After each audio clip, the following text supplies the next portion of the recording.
some people say that you need to have the right color on your sulfurs, and fish seem to be really picky on sulfurs. And some people like them with some yellow, and some people like them with a little olive, some people like them with a little orange in them. So you know what I do? Because I don't want to tie separate flies for each sulfur hatch. So I mix them. Hopefully the fish pick out what they want.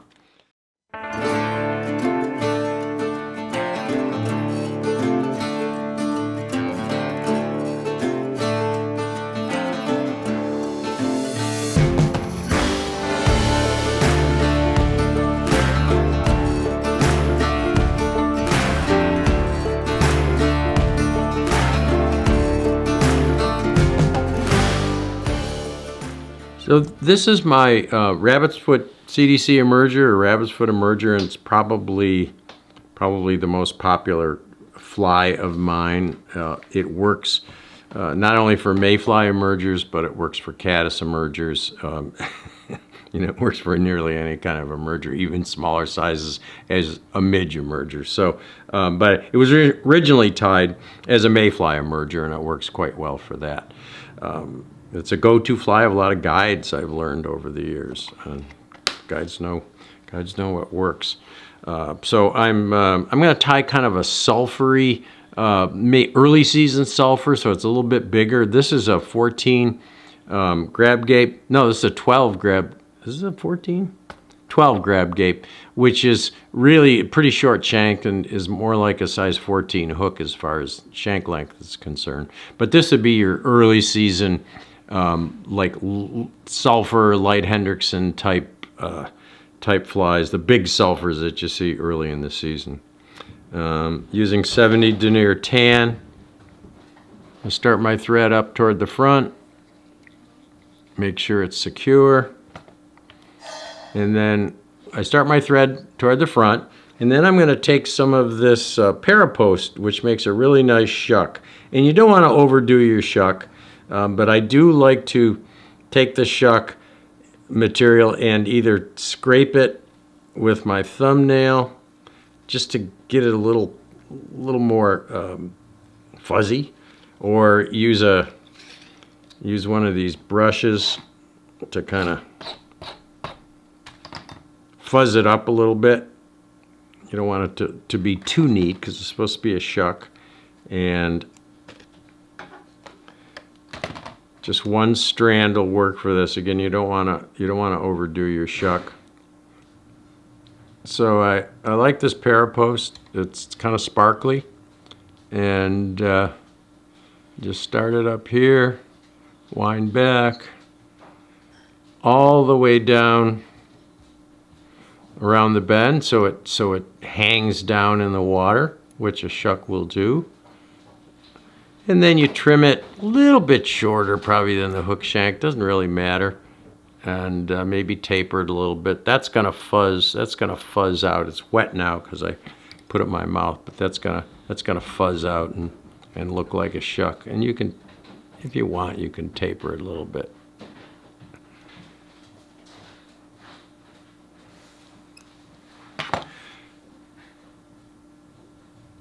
So that's the shuck, pretty easy, pretty straightforward. And then I'm going to mix 3 different dubbings for this, because some people say that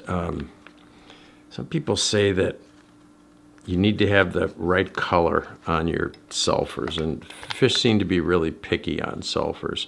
And some people like them with some yellow, and some people like them with a little olive, some people like them with a little orange in them. So you know what I do? Because I don't want to tie separate flies for each sulfur hatch. So I mix them. Hopefully the fish pick out what they want. So I'm going to take a little bit of this tactical dry fly dubbing in Sunburst Sulfur Orange. Lay that on the table. And then I'm going to put a little bit of kind of tannish olive. This color is called Caddis.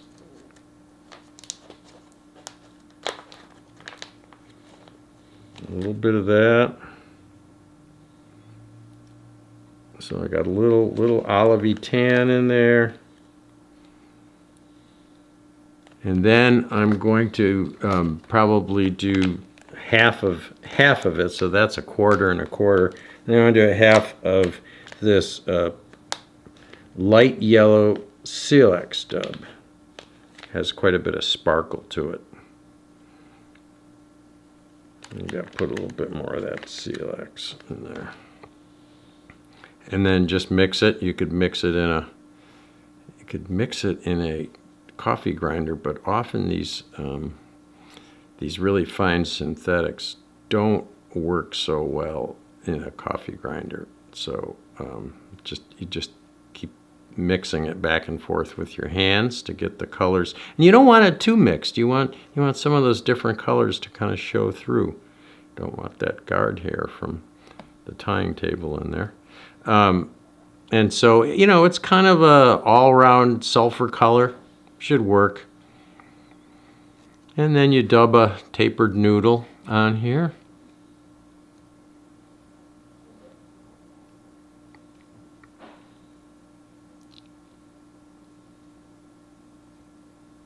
If you apply more pressure at the end, you want to be fine, and a little less pressure in the middle, you'll get a nice taper.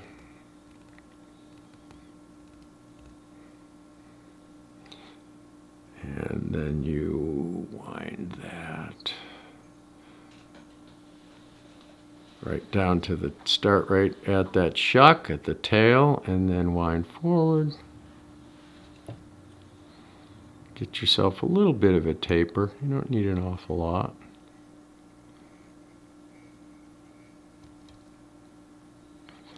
Usually I find when you get to the end here, you have to kind of redub that. And then I'll cover the shank with thread, like so. So there's your shuck, there's your body. And then for the wing, I use rabbit's foot. And sometimes you could take it from the toe, and sometimes you could take it from the heel.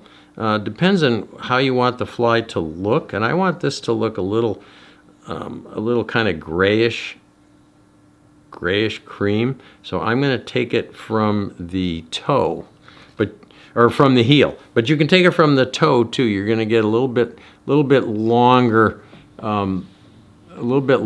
stiffer fibers from the toe. And then when you come into the heel, it's a little bit fuzzier, and probably floats a little bit better. Now people say that they're disappointed sometimes when they use rabbit's foot, because I got way too much there, because it's not that highly visible and it doesn't float that well. And actually the reason I use it is because I think it looks a lot like an emerging mayfly wing, and that it's really easy to work with. You can put, that's too much. You can make a pretty big bulky wing on this thing without, that's still too much, without a lot of bulk at the tie-in point. So you can get a really nice wing profile, yet that's gonna tie down really tight. So got that on there. I'm gonna kind of pinch wrap it. And so you want it to kind of stick up like that, like an emerging wing on a mayfly or a caddis. And you trim the butts of that.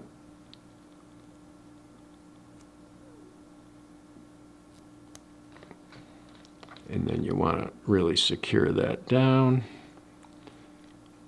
You wind a little bit of a head there. We're going to cover that up with dubbing. So, it shouldn't look terribly neat. It should be kind of like an emerging wing, and it's kind of a sloppy looking thing when a mayfly or a caddisfly is emerging. It's not terribly neat.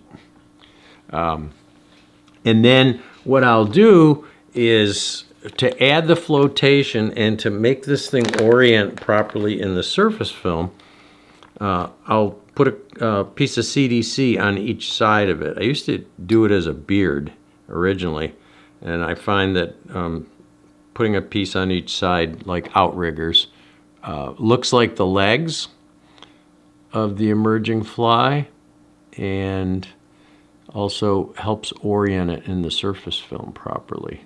So it's just kind of little outriggers there of CDC, and there's one. And then you want to kind of poke through your CDC until you find a nice kind of fuzzy uniform piece of CDC. Sometimes it takes, in any bunch of CDC, you're going to find fibers of various types.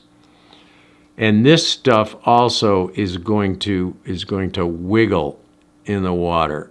It's going to look like the legs or the wings of the natural, because CDC is just so fine that every little movement of the water or the air will make that move, and makes it look natural.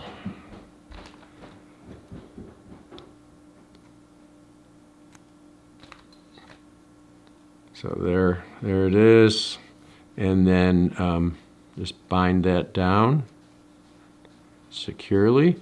And sometimes I use hairs here for the head, and sometimes I'll just use the same color as the body. I'll use the same color as the body here.